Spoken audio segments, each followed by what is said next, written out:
Ladies and gentlemen, welcome back to once again, never ceasing to disappoint. Once more, we have ourselves yet again another top 10 positional ranking for the 2024 NFL Draft. It wasn't too long ago that we had the top 10 receivers ranking list, and now today we have that other pass catching position that is still very much a valuable asset in the National Football League, and that is a position none other than the tight ends. Now, however, when we look at the overall haul of players in this year's draft class, when it comes to the tight ends, I had debated only coming out between a 1 through 5 and then maybe an honorable mention sort of, rankings list. But I've decided to stay true to my guns, and we're going to be able to come here with a top 10 list. I've been able to compile a handful of guys to be able to round up the other 5 guys that were not in the top 5. So here we are once more again. We're going to be able to talk football, something that I love to do, and be able to reach out to you guys and be able to put these things together. So without any further ado, let's not waste any more time. Let's discuss tight ends, ladies and gentlemen. And coming in at my number 10 slot is Tip Ryman, the tight end sort of reminds me a little bit of a fullback type of player out of Illinois. And really only one really, big-time year of productivity at the University of Illinois that I don't really even know if you could even go as far to say it was major productivity at his time at Illinois. Primarily is a blocking tight end. Very, very selective when it comes to his route running. And in fact, he's really non-existent when it comes to the route running mechanics and the route running attributes. That's why I said I think he could probably play most suitably as a fullback in the National Football League. Now, a lot of this was sort of based upon not just pure skill set, because as you can see, I only have a late day 3 grade on this guy. Wouldn't, really surprise me if a few of these guys, such as Ryman, don't even get drafted in the National Football League. But I believe he was a 2-time starter at Illinois. Really never hit any major leaps of progression over there. Like I said, he's predominantly a blocking guy. He shows up to the combine and he runs a 4.64 40. And also another reason, really one of the more pivotal factors to why we put him in the top 10 actually. And it's one of these, just random,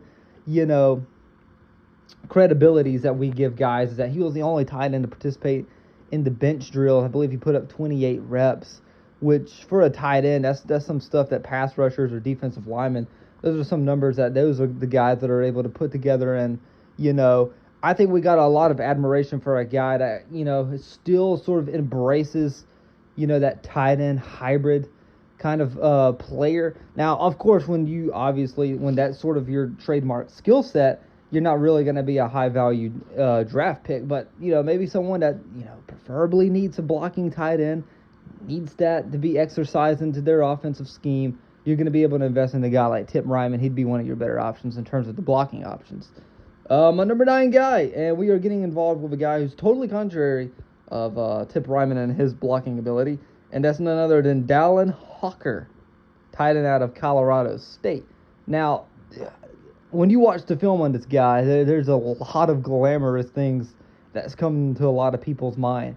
He has some of the most incredible catches that you would have ever gotten a glimpse of in college football this past season.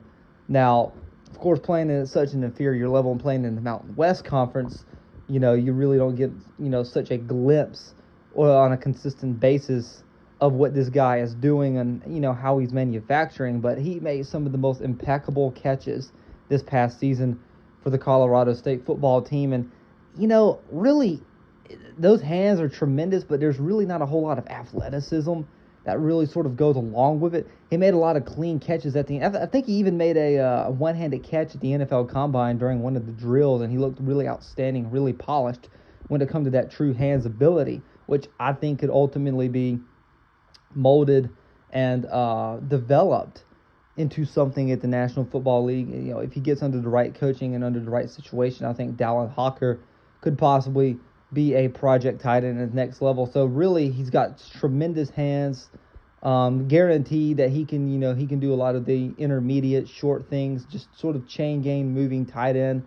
I think he could really find a fitting in the National Football League if he goes to the right system and really gets the right coaching. But he's very, very, very very subpar when it comes to his route running ability. You don't really get a whole lot of that on a consistent basis through his tape. Really the most envious quality that we see out of this guy is his hands ability. Once again, he's a late day 3 guy.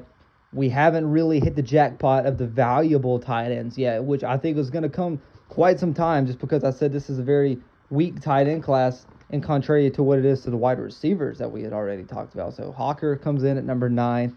Number 8, okay, another fascinating guy, another guy that played at such a small school, and that's Zack Hines out of South Dakota State. This is a school that manufactures and produces guys year in and year out. I mean, you see it with my guy in Green Bay, Tucker Kraft, who was a very serviceable backup tight end that played during the injuries of Luke Musgrave last year for my beloved Packers. Hines is a guy very different to the other dudes that we have on the list, but he's a much more polished route runner. Now, not the most effective route runner in the entire draft process, but he definitely shows a glimpse of some more capable route running ability, which I think is why instead of a late day 3 guy, we got more of a, shall we say, earlier day 3 investment in a guy like Zack Hines. So, yeah, Zack Hines, I wish maybe we had seen more testing numbers out of this guy. Obviously, I don't believe he was invited to the combine. Now, maybe I'm wrong. If I'm wrong, dude, please remind me that I had seen him at the combine and I just didn't remember him, because I sort of got to his film a little bit late after the combine. But dude's a really great player. Only in such a short, selective time playing at the University of South Dakota State, he showcases some really good short intermediate pass catching ability. He's got some mediocre set of hands. I think, you get him in a 2 tight end set formation. I think he's going to be a kind of guy that can maybe sneak his way to a roster and see some playing time. Now, to be a legitimate NFL starter, no, I do not see that.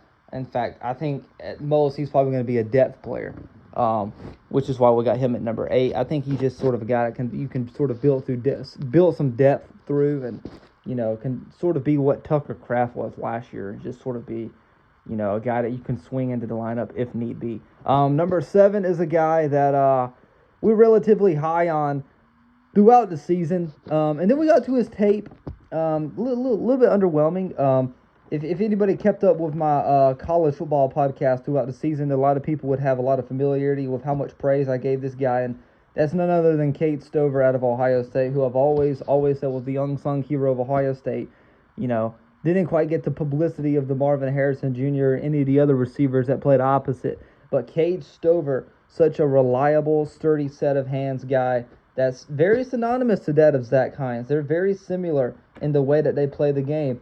Not the most effective short intermediate route runners. Once more, they got some pretty solid set of hands. Some very bulky guys, really big built guys. But you really would have sort of wished a guy like Keke Stover. I think there was a lot left on the table when it came to this guy, because a lot of people had higher expectations for this guy. I think a lot of people thought, okay, maybe he could be one of the more effective tight ends in college football, and certainly of the Big Ten.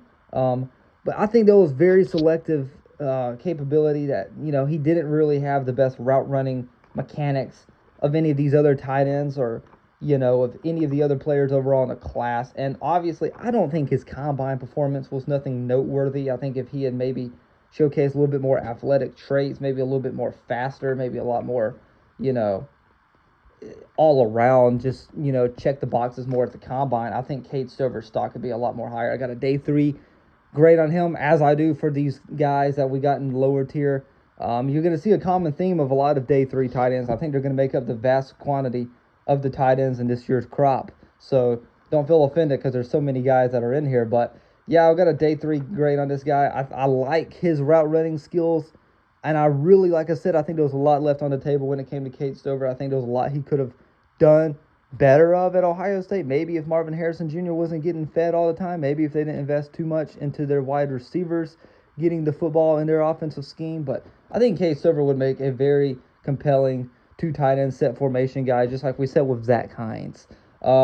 And coming in at number 6 is really when we start talking about sort of more of the more polished route runners, and that's Tanner McLachlan out of Arizona. I think I'm saying that. I've heard some people pronounce his name different. McLaughlin, or McLachlan. I've heard different pronunciations of the name, but we're going to call him McLachlan because I think McLachlan sounds a lot more hip, if you will. Tanner McLachlan, the most productive tight end in Arizona history since the great Rob Gronkowski once played there. I had literally never heard of this guy up until this past season when Arizona's offense was starting to put up points on so many teams all throughout the season last year, and really one of the guys that was really responsible for some of the damage. Like we said, he was the most productive guy they had since Gronkowski once played for the school, was Tanner McLachlan, to tight end here. He's also another very brutally underrated athlete. I think he ran a 4.6 4.40 at the combine, which is some pretty mediocre speed if you're a tight end, and especially at his frame, which he stands at. Tanner McLachlan, this young man really came onto the scene big time last season, and you want to sit here and talk about combine performance. He did an absolute, really, a lot of his stock was built through the combine. We mentioned that 4.61, 40-yard dash time. I even think he had a good vertical jump. I don't necessarily have all the numbers in front of me right now, but McLachlan was really an outstanding player at the combine. And like I said, when you turn on the film of this guy, I think he's much more polished with his route running skills, in contrary to plenty of the guys that we had already talked about before. I think McLachlan's the kind of guy, maybe a high ceiling guy, you could say, because he didn't quite play as much years in college football with as many, productive stats as he was able to manufacture last year. And, when he really sort of pieced it all together, he really showcased some really great high level of football to his game. I think he, at most, you can say he's a high ceiling guy, like we had mentioned with several other dudes in this year's crop of guys. But I think, once more, he could possibly be a guy that could sort of ascend himself up the depth chart of several teams if he really puts his commitment to it. But like I said, he's a really great short intermediate route runner. There's a lot of route running concepts that he is much more superior to than a lot of the other guys in this year's draft class, but he is still a day 3 guy.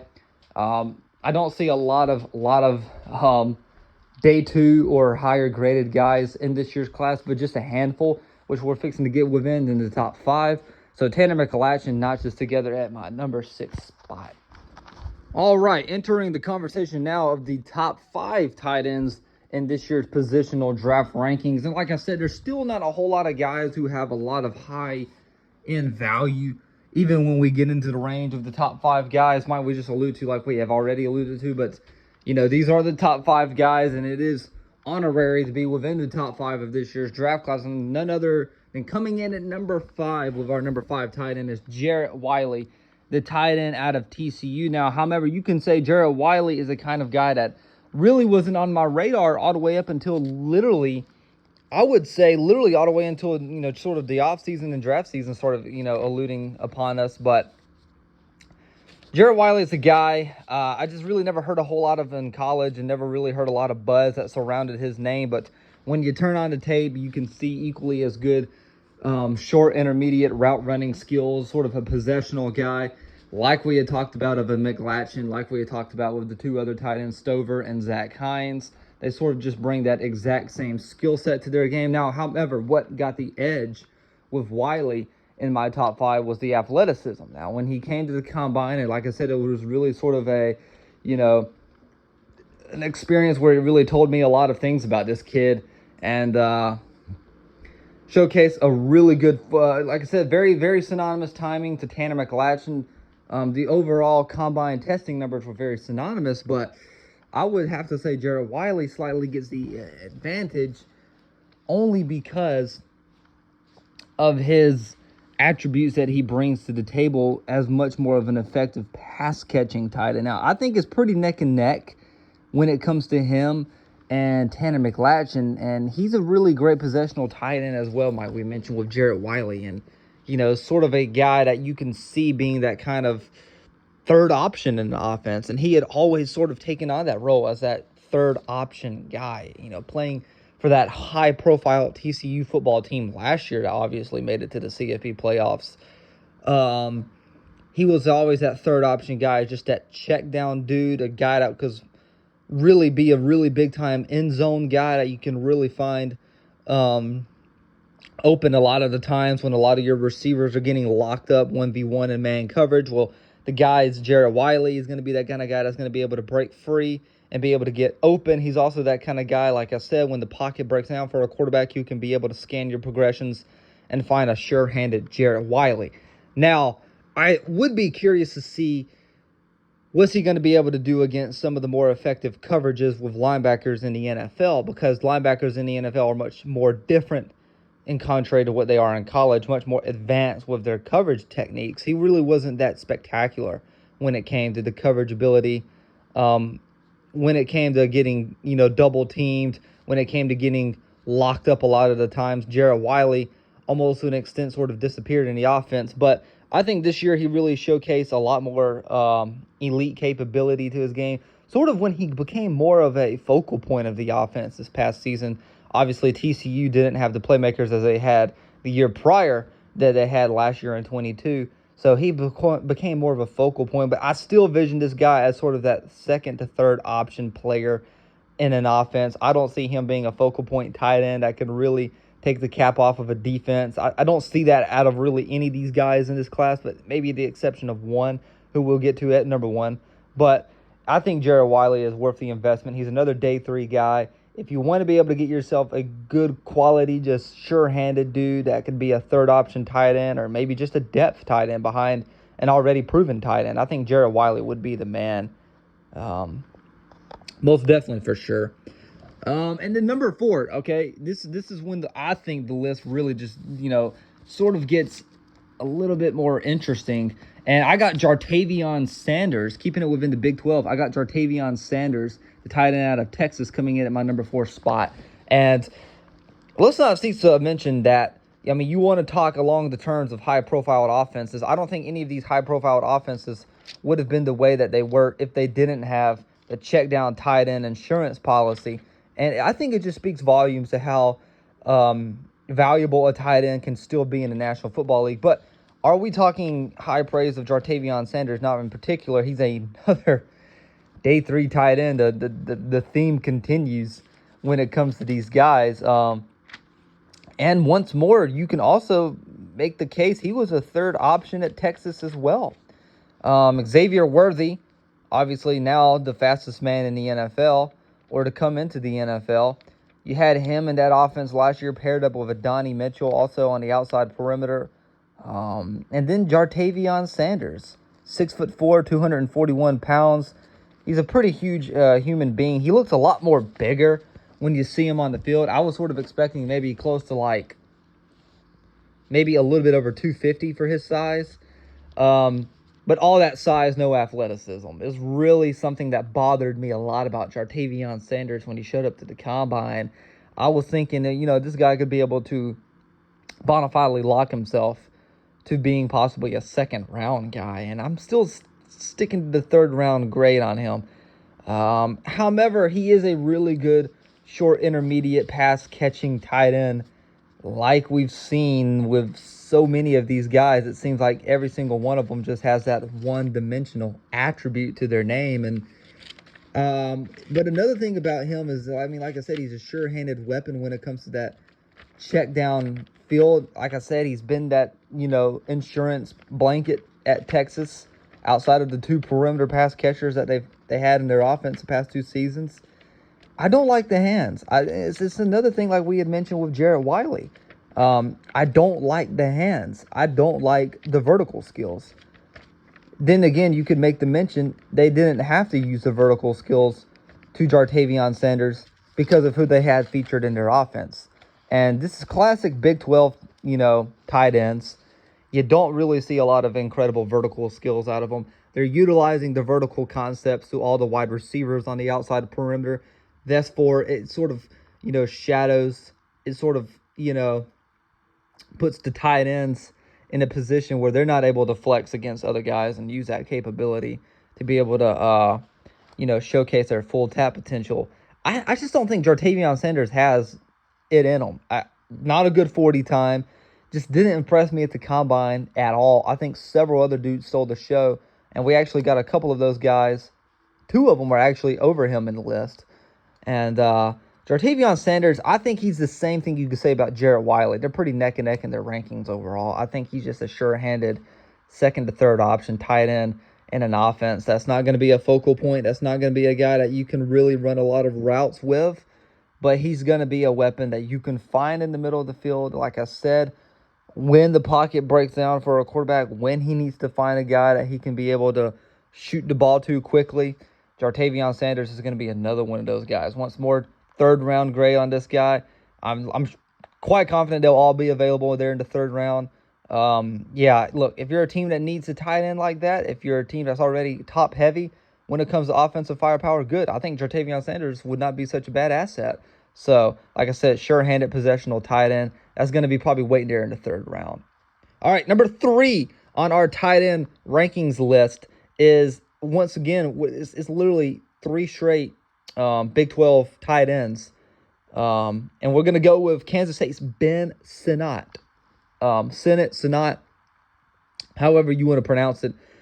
Interesting background story to this young man. He was actually a former walk-on to the University of Kansas State. And he walked on to the school and he wore the number 34. He could have transitioned it over to a more traditional tight end number, but he stayed true to his guns. He loves the idea that he was doubted and he was underestimated. So therefore he wore the number 34 in honor of that, to show that he was once a walk-on player. And for a walk-on player, he's earned my spot of being the number 3 tight end in the entire draft class. I absolutely love the skill set that Ben Sinnott brings to the table. And you can also make the argument, this was another guy. He played in the Big 12, maybe not the most high-profile offense, being at Kansas State, who's a little bit more run-oriented over there. This guy was an absolute, dynamite in the red zone. He might be the best red zone tight end of literally any guy in this year's draft crop. Ben Sinnott, another 6'4", a little bit below 250-pound tight end. As we'd mentioned, the shining theme, he plays in the Big 12, where he's always usually going to be that secondary to third option. But this dude, I'm telling you, man, when Kansas State moved the football in the red zone, who was always freeing up open was Ben Sinnott, almost each and every single time. He's got that same skill set that you can, say about several of these dudes in this year's crop of guys. The great short intermediate route running skills, the check down dude. I think something that's unique about Sinnott is his hands. Okay, I think that's the one real massive, not the most pivotal and the most, decisive reason why he's number 3. But I think his hands are really sensational. He can make some really great catches at times.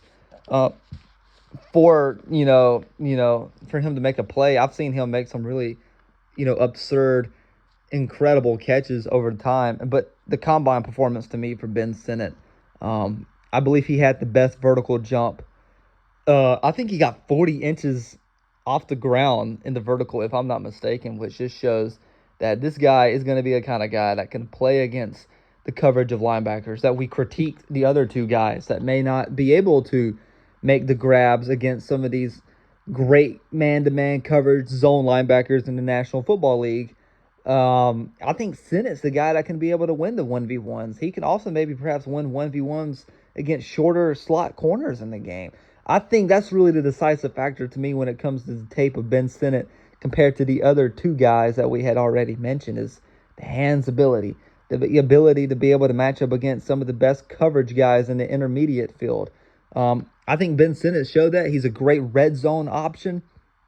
There's a lot of things you could like about Ben Sinnott. I can see him possibly, I don't know about day one, but a few years, you could possibly hear the name Ben Sinnott as a guy that is one of the most sure-handed tight ends when it comes to the red zone and scoring a lot of touchdowns year in on year out. So I got Ben Sinnott here relatively high. I think he's a definite third-round guy.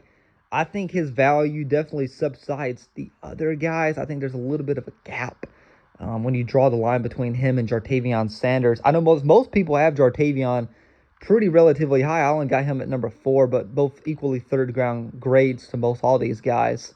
But I like Ben Sinnott. I think he's got much more of a higher capability in the league. Just watch the kid's tape. He's a fun player. He's an easy guy to root for, being that he was once a walk-on. A lot to like about this young man, Ben Sinnott. I got him here as my number 3 tight end. Now entering the number 2 tight end in this year's draft class is probably one of my other favorite players in this year's crop of guys. This once more another third round grade is Theo Johnson, tight end out of Penn State. This guy, there was a lot of intrigue about this guy going in and then coming out of the combine. Obviously, there was a lot I had learned about Theo Johnson. Theo Johnson is a guy that, unlike these other tight ends we'd mentioned who played for high-profile Big 12 offenses, he played in the Big 10 for Penn State, where I really feel like, now, of course, there's several opinions that can go out about this. I think Penn State's offense this past season was highly dysfunctional last year and was very inconsistent a large portion of times this past season. But Theo Johnson, playing in an offense that did not have a vertical wide receiver, that did not have a sure-handed guy, it seemed like Theo Johnson, especially late towards the season, sort of solidified himself as that guy. I think the kid's got very, very underrated and underutilized vertical skills. I think he may be, the best vertical tight end in this year's crop when it comes to more expansive routes to run in a route tree book, unlike the guys that we've talked about who are mainly short, check down, 10 to 15 yard guys. I think Theo Johnson's the kind of guy that can be able to sprint down the field. Maybe tight end wheel routes might be in the package. I'm not going to say straight vert routes, anything like that, but tight end seam routes. We mentioned the wheel routes. I think there's a lot of things that you can do with a guy like Theo Johnson. I think he would be a kind of guy that could be a very fun asset for some of the more articulate offenses in the National Football League to be able to get their hands on this guy. And once again, he's another combine standout. 39-inch vert jump. 40 time was 4.57, which obviously is pretty solid speed for a tight end. I like a lot about Theo Johnson. I think there was, like I said, sort of like something we'd mentioned with Keke Stover, a lot left on the table. But I think in this case, a whole lot left on the table. When you look at the stats of Theo Johnson, you can say, oh, well, he never really produced. He never really got, off the ground. He never really hit the ground running. But you really want to know the honest to God truth, he was underutilized at Penn State. He never really got the vast share that he should have gotten at Penn State. I like the kid. I like him a lot. I do have a third round grade on him, however, but he is my number 2 tight end. And because of the vertical skills is the reason I got to give him the nod. But, ladies and gentlemen, let's talk about the only true legitimate tight end in this year's draft class who could possibly be an impactful player in the NFL. And that's number 1, Brock Bowers. Who else was it going to be besides the big, massive contribution to the Georgia football team? And a lot of people think he's the heart and the soul of the offense of Georgia football from all of their national championship teams that they've been able to have the past couple of seasons. However, there's a lot for me to talk about when it comes to Brock Bowers. Maybe not so glamorous. He is a first round. He's the only first round graded tight end. There's a massive gap between him and all these other guys we had just mentioned. He's unanimously the best guy. I think he's going to be a top 15 selection in the draft. And I think he will be easily an NFL Day 1 starter in the National Football League. I don't think there's much dispute to it. But I got to say, just make it abundantly clear, Brock Bowers is not a generational tight end. I have said that numerous times. I have heard several people come up with these ideas. Oh, he's the best tight end to ever come out. He is the greatest tight end prospect ever. If you're an SEC fan, you should know that, well, he's not even the best tight end to come out of the SEC in the past 5 draft classes. Kyle Pitts from Florida, I still think was much more of a tremendous talent than he was. Obviously, he has shown what he can do at the National Football League stage. I liked Michael Mayer better out of Notre Dame last year. He reminded me the most closest to a younger version of Rob Gronkowski. I even liked Kincaid last year, who plays for the Bills. I can name you 3 guys that I think were better rated prospects than Brock Bowers. I do not see the generational talent out of Brock Bowers. I do not see this guy becoming a top 10, top 5 tight end in the league and a guy that's going to be able to take the league by storm. I don't see that. However, I do see a day one starter out of him, okay? I do see a guy that can get utilized in the offense, that can be drafted to an organization and step in and be their number 1 tight end, and could be a luxury tight end. But like I said, we're not going to see this guy have 1,000-yard seasons on a consecutive basis. I don't see him in the likeness of Travis Kelce or George Kittle, okay? We got to stop it when we talk about comparing those guys, comparing him, okay, to those dudes. That's not the case. But he will be a great NFL starting tight end no matter what the circumstance is. Brock Bowers, really the only knock I got against the guy, durability, injury history, and lack of an offseason. But let's roll the tape, man. Brock Bowers is an absolute incredible route runner. The best route runner of any tight end in this year's draft class. And I think he's pretty far ahead of most all dudes. He's got solid vertical skills, but obviously wasn't utilized enough on a vertical skill set. I think Georgia pretty much has had the mindset that we're going to be able to put the ball in this guy's hands and let him do something with it. He's also got some pretty spectacular set of hands, might we mention. Georgia's offense found just the greatest ways to get him involved. You got to sort of give the most props and credibility to the offensive staff over the years to Georgia's program, because they had found ways to utilize this guy that is just unbelievable. And by the way, the offensive coordinator who was calling the shots for Georgia a vast quantity of the time was none other than Todd Monken of the Baltimore Ravens, who has found crafty ways to get his tight ends involved in the NFL. So it showcases that there are crafty ways to get Brock Bowers utilized in the NFL. And like I said, I think he will be a day one starter. Is going to come into a team and say, look, I'm the man, feed me the football, and I'm going to be able to help complement whoever you got in the rest of that offense. So Brock Bowers, number 1. There was no question. I think everybody who watched this, about 90% to maybe literally a whole 100% of you guys knew that Brock Bowers was going to be number 1. I'm not that much, I'm not that crazy, okay? I'm not here to, make controversy, okay? It was no doubt, it was no question. It was uncandied. But anyways, thank you guys so much for tuning in. This is an absolute pleasure to be able to bring these things to you guys. And stay tuned. We got defensive players coming up. I think the pass rushers will be maybe next week or maybe next weekend. We're not exactly sure. We're going to have to abide by our schedule. But thank you guys so much for tuning in. And peace out.